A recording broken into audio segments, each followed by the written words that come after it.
Welcome back, everyone. Today's chilly temperature sure didn't stop some residents from taking on a challenge at a Springfield restaurant. That's just our first stop as we take you town by town. Hot Table in Springfield offering up a free meal to the first 200 people who braved the cold and ate outside at the Town Square location. The cost of these meals being donated to the Springfield Rescue Mission, and it looks like they had a bit of a crowd.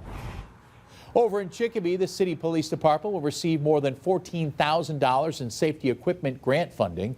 That total was presented today by Senator Adam Gomez, Governor Maura Healey, and the Secretary of Public Safety and Security, Terrence Reedy.